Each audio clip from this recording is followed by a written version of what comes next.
Yeah, Kevin's got some chapbooks with him for sale. You know, that would be, imagine him doing a tour of that, just a show of that. It would be wild.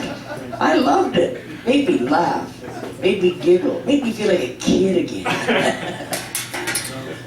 Okay, now we have coming up next a very fine poet, and in my mind, one of the smartest people in the world.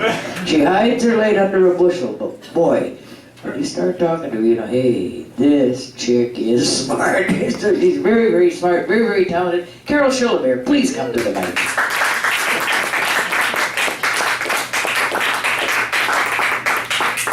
It's supposed to be a flippin' secret.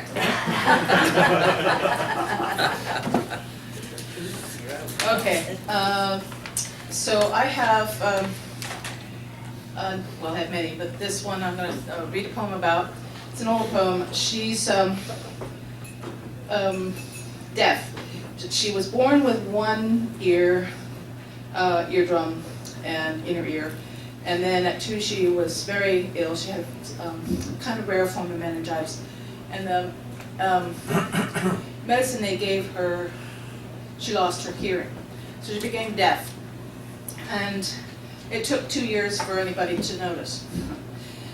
She is she's native, and she lived on the res, my home res, and so by the time I got to that part of the res, she was basically without language and a pain in the ass, quite a handful. So I got her a cochlear implant, and I had some ASL, and so this poem comes from the period of time in which she's beginning to be able to hear and translate sounds, and simultaneously she's also learning to sign, and she's still at the stage of primarily nouns, because you learn those first. It's called Sign Flower. After 3 or 4 names, fingers spelt, we gave up. Johnny Jump Up is too long. Wild Strawberry, Buttercups, and Shooting Stars. My ASL too thin to cope. The muscle and flesh of knowledge break apart our signs. Broken pieces flutter on our hands.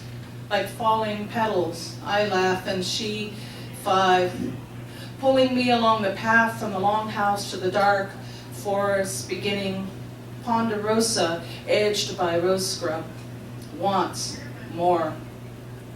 The gap between my voice and her infant hands swallows what I can name.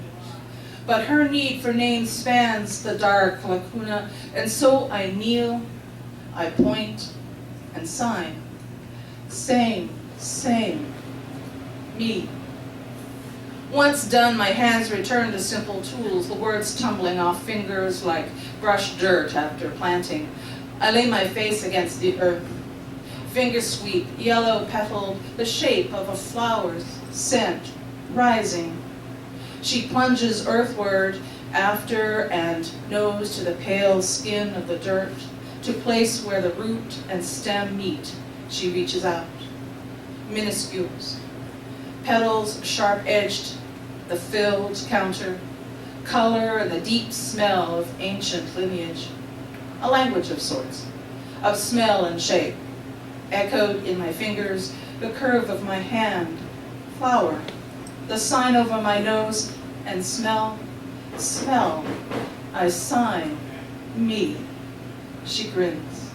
5-year-old fist nods, yes, understand, name, she jumps up and runs, signing, name, me, name, toward the forest. Thanks.